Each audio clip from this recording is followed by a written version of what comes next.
She may not have graduated from college, and as you can see, she might not be much to look at as a sister-in-law, but just think of her as a maid. Incredibly, my sister-in-law introduced me like this to her friend. So, after being called a high school grad by my sister-in-law, now I've been nicknamed a maid. I lowered my gaze to the floor. Then, I could hear the gasp of her friend, the daughter of a company CEO.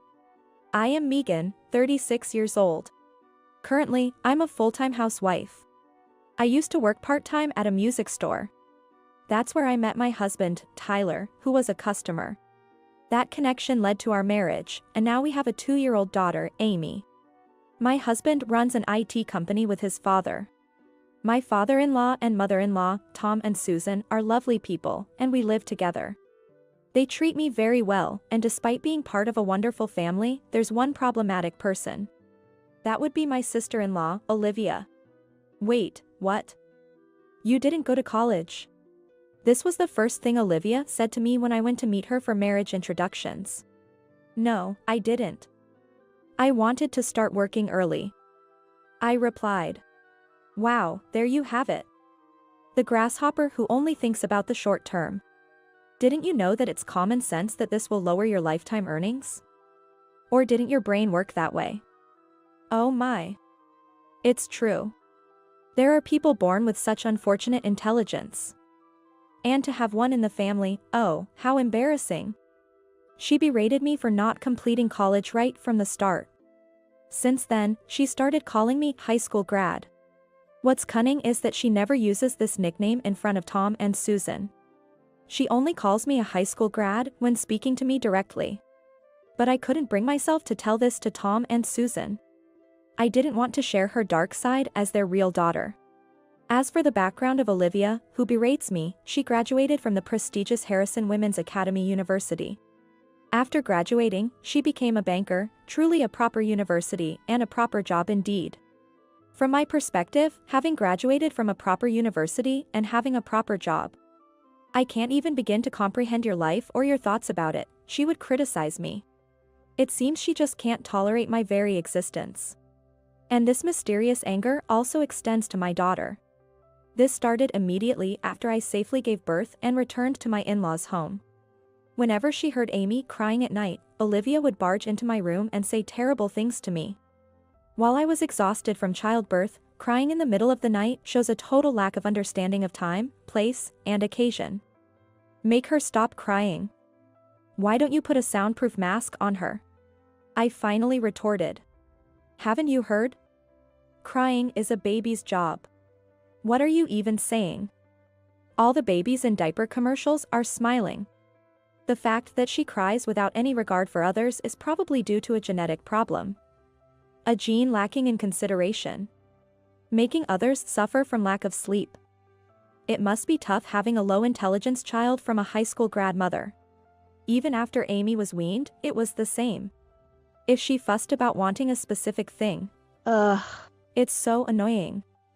The demands of a low-intelligence child from a high school grad are just so trivial. She wants to wear only red clothes. What is that? Are you Red Riding Hood or something? It's unbearably noisy.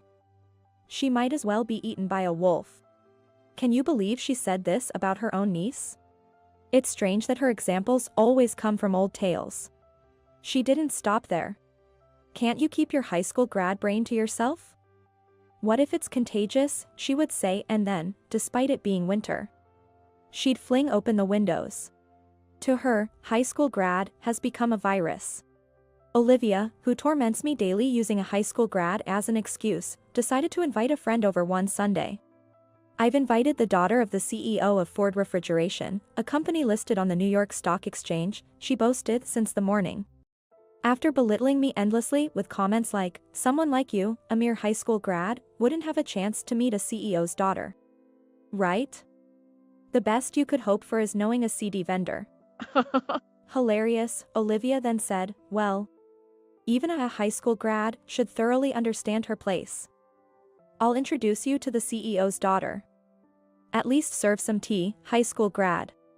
For her, having a CEO's daughter as a friend was a direct source of pride. I thought she was the same as ever, but I also thought this might turn out to be interesting. And that afternoon, the CEO's daughter arrived. I only heard greetings at the entrance, and then she seemed to head straight to Olivia's room. When I went to another room to get tea and passed by the entrance, I caught a whiff of what must have been her floral perfume. I prepared tea and placed some cookies on a plate, then knocked on the door of Olivia's room, where the two of them were. "Come in," came Olivia's emotionless voice. I announced, "I've brought some tea," as I set down the tea and cookies on the table. While doing so, I could sense Emily, the CEO's daughter, smiling in acknowledgement. Similarly, I could feel Olivia sitting back arrogantly, watching every move of mine with disdain. Then she said, to the CEO's daughter, "You thought she was just a maid, didn't you? This woman. Actually, she's my sister-in-law." Well, I really hesitate to even call her that and honestly don't want to think of her as family. Sorry for the unpleasant sight. She hasn't graduated from college, as you can see, an unsightly sister-in-law, but just think of her as a maid. As she made an introduction that wasn't quite an introduction. After high school grad, now I'm a maid. How she looks down on me. But I raised my face. And then I said to the CEO's daughter, "Emily, it's been a while." "What?" "Megan."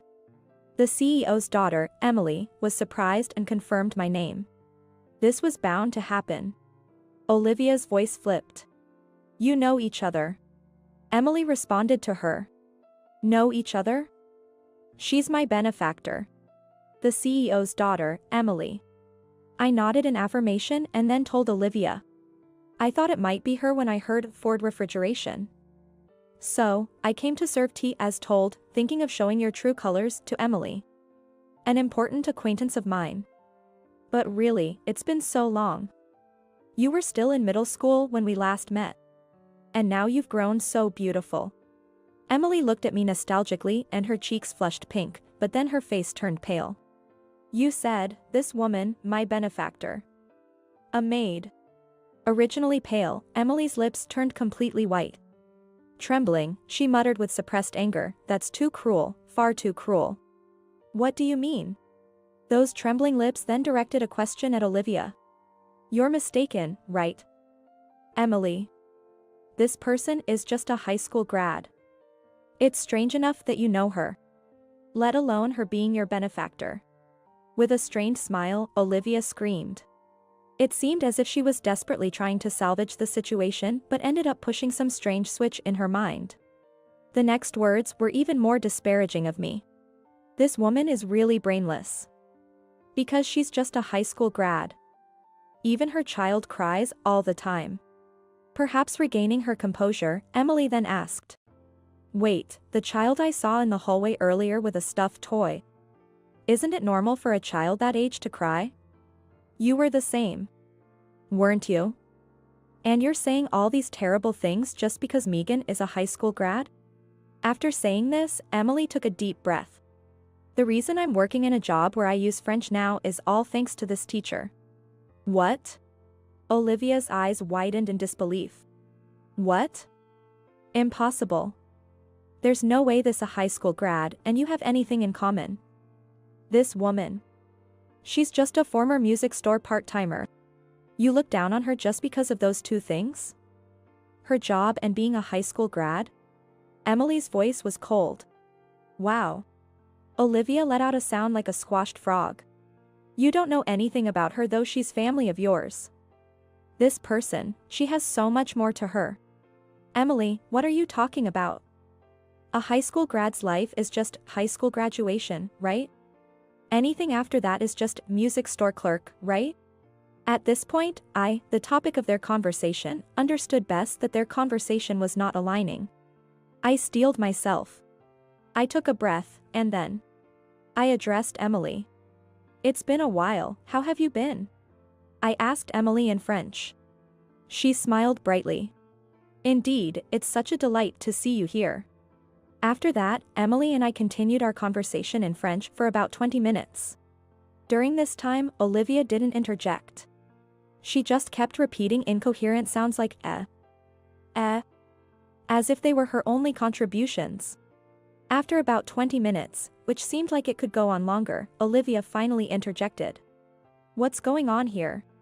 I immediately challenged her. "Feel free to join our conversation in French." "But, a high school grad." "High school grad, so what?" I asked her. Then, overlapping my words, Emily asked, "Really, does she know anything about you?" Emily asked me, so I responded. I told her, because she looks down on me just for being a high school grad, and like a parrot, that's all she ever says. Emily then said with a shake of her head, "Unbelievable," and declared to Olivia, "This woman is my father's benefactor. I won't allow her to be called just high school grad anymore." Addressing Olivia, who was stunned, Emily said, "It's a story that warms my heart every time I hear it." And began to tell the story of her father and me. My father, when he was in his 30s and already a father, went to France as the son of a company president, staking the future of the company.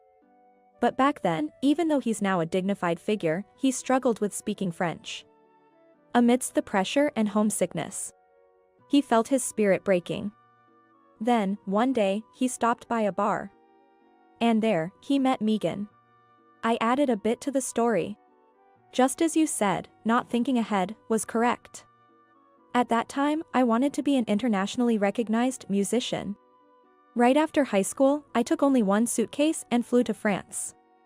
To avoid regrets later. I want to do what I desire now. I thought about doing things I couldn't do when I thought about the future. And so, I was singing in a bar at night to earn money. That's where I met Emily's father, sitting alone, tears in his eyes, holding a glass of alcohol. I often met people like that in that country. People like me, who had decided on their own to chase big dreams, and those like Emily's father, who were sent under the weight of others' fates. France is that kind of country. And it's a country where many are overwhelmed and crushed by that lonely sea. Emily continued. And then, Megan sang to my father. The famous "A Stand By Me" changed to "A Stand By You." My father never forgot about that night. Even though he was lonely, a young American girl he met there sang for him. He felt like he wasn't alone. He talked a lot with Megan that night. He was inspired by her courage to move to France with just one suitcase. And even though she didn't speak French well, she learned by listening to songs and speaking French more enjoyably. After that, they kept in touch as friends for 15 years, and even now, they still exchange Christmas cards. Well, I returned to America after my dreams didn't work out. But I wanted to stay connected to music, so I worked at a music store. I interjected, somewhat embarrassed. But I think it's very much like Megan to continue wanting to be involved with music. Emily said, smiling at my interjection, and continued. So, when I started middle school and struggled with French right away, saying, "I can't understand French, it's not fun," my father said. "I know someone who can make French fun, I'll introduce her to you as a tutor." And that person was Megan, who had returned to America. She played lots of French songs for me, teaching me easy to understand songs. It was fun to hear French through songs, making me want to know more. Edith Piaf's La Vie en Rose, Jacques Brel's Ne me quitte pas, they are still the foundation for me. To think such a benefactor to my father and me, to dismiss her just as a high school grad, really. After pausing for a moment, Emily spoke again. Turning to Olivia, she spat out, "I despise it." "What?" Olivia trembled at her words. Wait a minute, Emily." "No, waits." Emily was resolute. But, you're in trouble now, aren't you?" Emily's tone was cold. "You got your job by saying, 'I'm friends with Emily,' didn't you?" "What?" This was my turn to be surprised. But Emily couldn't stop anymore. Olivia looked at Emily with pleading eyes. "That's right, so." "Not just a that's right, is it?" Emily's gaze was cold. And then Emily continued speaking. "Also, you went to Ashwood Girls Academy on an escalator system, right? That's fine. But while everyone was acquiring qualifications and improving themselves, you did nothing. All you ever said was, 'I'm a Ashwood thoroughbred from kindergarten.'" When I heard this, it all made sense. Sighing, I picked up where Emily left off. It's true what they say, those who have the least often disparage others the most. You've been calling me a high school grad and unfortunate intelligence, but I can't think of anyone more unfortunate than you. Having been looked down upon by me, Olivia bit her lip in frustration. But it seemed she couldn't stand being told off by me. But, you didn't study either, did you? She barked at me again, unwilling to let go. It seems she can't rest until she feels superior. Megan has a DALF C2 proficiency certificate, you know? Emily chimed in from the side. What? Olivia almost fell off her chair in shock. It reminded me of an old talk show with newlyweds, where the host would fall off his chair. However, the chair Olivia was sitting on wasn't the kind that collapses. Initially, my mother opposed having Megan as a tutor, saying, if she's going to tutor my daughter, she needs proper qualifications. So? Megan quickly got the certificate, Emily explained. Well, I mean, since I was already conversing locally, it's not something I can boast about having achieved, I said, scratching my head.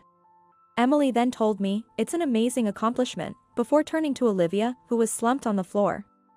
Megan actually acquired it. It's wrong for a have-not to mock and belittle others as uneducated. It was the happiest thing to reunite with my teacher, Emily continued.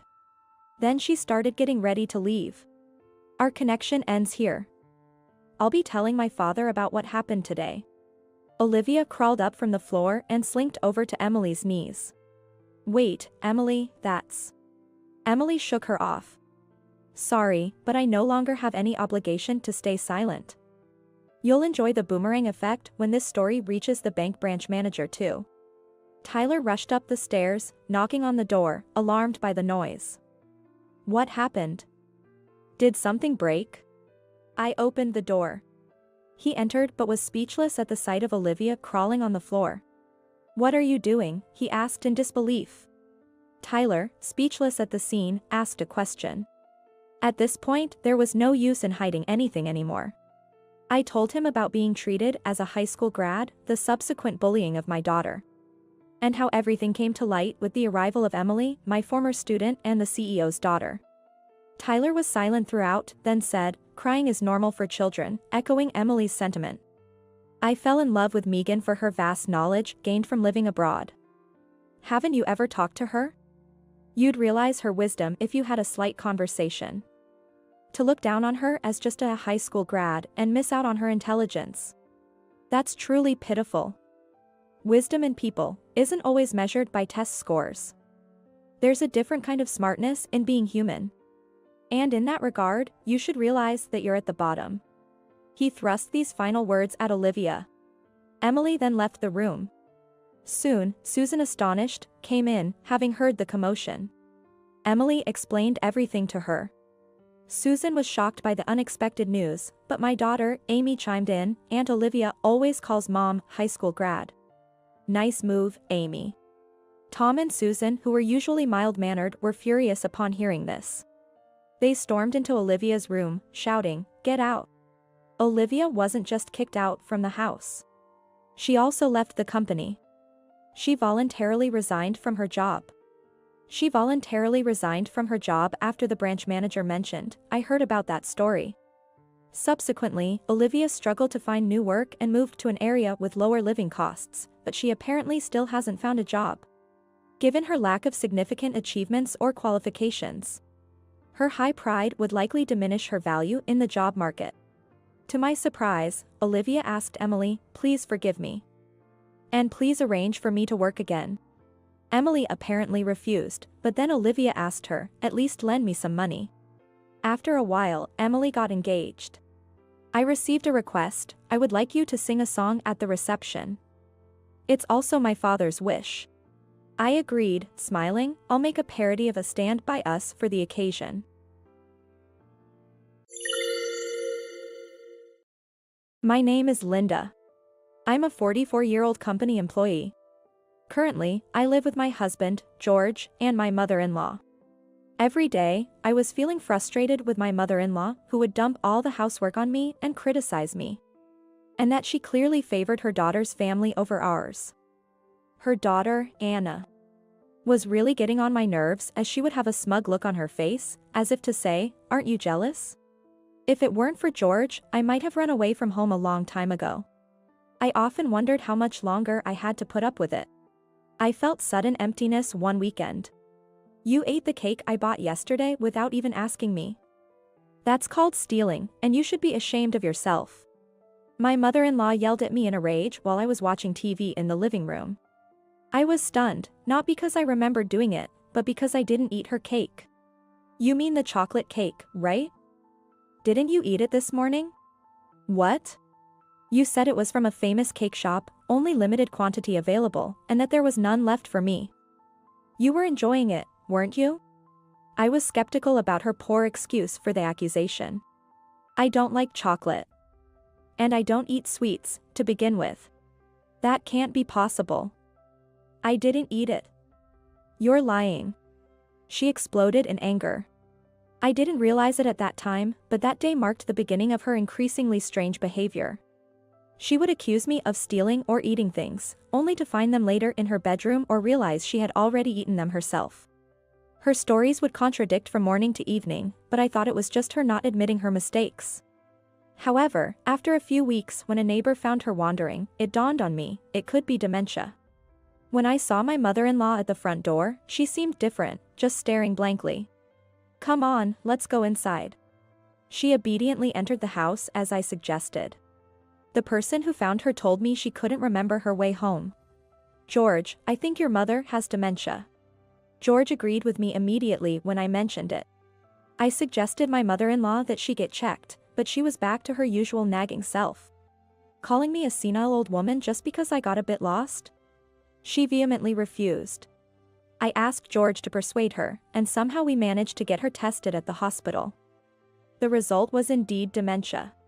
It turned out to be vascular dementia, not Alzheimer's type, and the inconsistency in her behavior is a common symptom of this kind of dementia. When told about her diagnosis, she seemed to have little awareness of her symptoms, and was more upset about being labeled as a senile old person. She seemed to find the idea of making mistakes in public more embarrassing than anything. I understood her feelings, but without acknowledging and adjusting her lifestyle, the symptoms would worsen. Apparently, vascular dementia is closely tied to lifestyle diseases. To prevent its progression, a regular diet and moderate exercise are crucial. In her case, it would be best to abstain from alcohol and limit sweets. Despite my careful explanation. How dare you accuse me of being senile and then order me to change my lifestyle? I know you think you can bully me, but I won't let you. She shouted in anger. Her emotions were wildly erratic, one moment kicking chairs in fury, the next crying, "Linda is bullying me." If I hadn't known that losing emotional control was a symptom, I would have been truly frightened by her frenzy. No matter how much I tried to help, she perceived everything as malicious. Linda is so mean, forcing me to give up sweets and ordering me to exercise in this cold. Anna, my sister-in-law, always indulged her. Just ignore those mean people. You'll only stress yourself out, which isn't good for your health. Doesn't Linda understand that? She said, smirking, and I felt a sudden surge of anger. Since her children were grown and left home, Anna was a stay-at-home wife with plenty of free time, unlike me, who had to work. No matter how much I paid attention to my mother-in-law's diet, it was pointless because Anna would always show up to spoil her. The symptoms mostly appeared in the evening. And it was always me who had to deal with her tantrums and groundless accusations due to forgetfulness. Honestly, my frustration and fatigue had reached their limits. If only Anna would stop pampering her.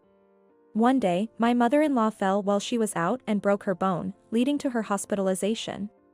When I asked about the progression of her dementia, Dr. Thompson said it was advancing, which shocked me.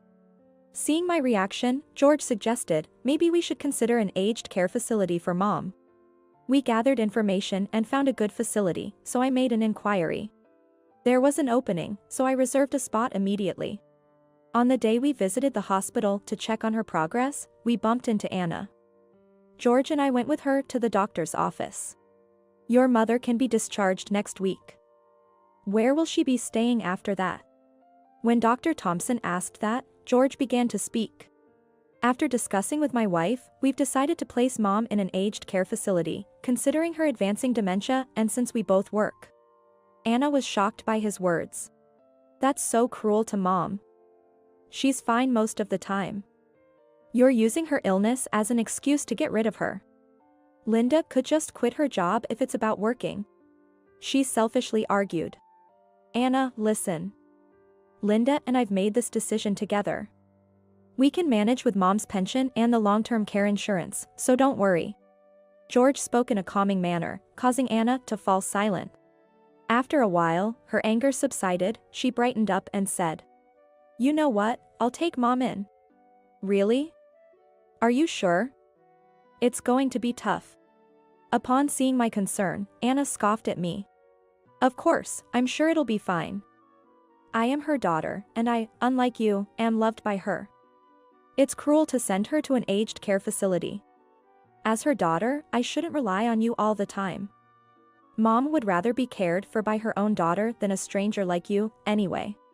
I was dumbfounded by her words, as they came from someone who always insisted that it's natural for the eldest son and his wife to take care of the parents. However, her following statement, "Of course, I'll manage all of Mom's pension and savings," made it all clear to me. George's mention of her pension must have changed her mind. I exchanged a knowing glance with George, who was smiling. "I'll bring all of your mother's belongings later then." In response, Anna suddenly seemed flustered and said, "What?" "Oh, no, I'll come around and pick up what's necessary myself. Don't be silly. We're entrusting Mom to you, so we'll bring everything." "Let us handle the moving," George said with a smile, leaving her no room to refuse. I was excited, sensing something interesting was about to happen. Finally, on the day of my mother-in-law's discharge from hospital. Around noon. Just got her from the hospital. Oh, Mom seemed so happy to be at my place. Finally free from someone's bullying. Anna gleefully reported over the phone, dripping with sarcasm. I had so much to say, but it would sound like sour grapes. I bit my tongue and hung up the phone. The second call I received from Anna was the next morning at 10 a.m. I had ignored her frantic calls since the previous evening and finally answered at this time. "Hello?" As soon as I answered, "What's going on with Mom?" Suddenly flipping furniture, making a mess during meals, crying when scolded, and knocking on all the doors all night. "I couldn't get any sleep last night," she complained. What's wrong with that?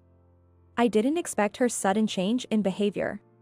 She probably didn't know about the variability in her mother's symptoms. But you, unlike me, are loved by her, so I'm sure you'll manage. Be careful, she might wander off at night and get lost, which can be dangerous. What? If she buys sweets, she'll accuse you of stealing them even though she ate them herself. But you can handle it, right? I knew she remembered her own words. Anna fell silent on the other end of the phone. Hey, Linda, maybe. She started to say in a sweet tone, probably up to no good. Everything I've done for your mother so far was considered to be mean, so I don't want to deal with her anymore. Please. Let her do whatever she wants to do. I'll bring the rest of her belongings over the next weekend. I replied and ended the call. Later, George and I went to deliver my mother-in-law's belongings to Anna's house. She looked worn out, possibly from caregiving, but her expression was cheerful. Her husband came out of the house with her, and my mother-in-law was sitting at the entrance, looking outside. Where should we put her belongings, Anna? I asked. Anna rushed over as if jumping at the opportunity. Never mind her belongings. Where's Mom's bankbook? Her glaring and unhidden real intentions made me recoil a bit. I handed her the bag containing the valuables with a wry smile. She eagerly checked the bankbook like a wild animal pouncing on its prey, but... What is this? Her expression, full of anticipation, crumbled in an instant, and she began to tremble. Is there something wrong? When I feigned ignorance, Anna shoved the bankbook at me. You know what's wrong. Look at this balance. Why is it so low? Well, why did you think there would be savings? Don't you remember boasting about your mother buying a lot of things for you? Haven't you two been on trips together? Where did you think the travel expenses came from? The money my mother-in-law had been spending over the years was all from her savings. Realizing this, Anna slammed the bankbook to the floor. Anna, in a hysterical outburst, exclaimed, "I never should have taken it in." Pointing at her mother and referring to her as it, her mother couldn't hide her shock and turned pale. "If she has no money, she's nothing but a nuisance." Crying, getting angry, "That's not what my mom used to be. I hate taking care of her. I'll put her in an aged care facility." "Why not? You can get rid of the burden. Your mother should be pleased to be treated like that by her own daughter, not by a stranger like me. Do as you like." Ignoring Anna's shrieks, George and I left the scene. As it turned out, she had intended to put her mother in a facility, but there was a 2-month waiting period everywhere. She asked me about the facility George and I had chosen, but I told her we had already cancelled it. She seemed desperate. Since neither George nor I offered any help, Anna could only rely on her husband. However, he apparently grew tired of her constant yelling and her pushing the caregiving onto him, as well as her mother's lack of gratitude for being cared for. Within less than a month, he divorced her and left. Anna's son, living separately, seemed to have abandoned her, seeing it as self-inflicted. Exhausted from caregiving, Anna was left to live a lonely life. I don't feel sorry for her. It was just the price for always having the best of everything.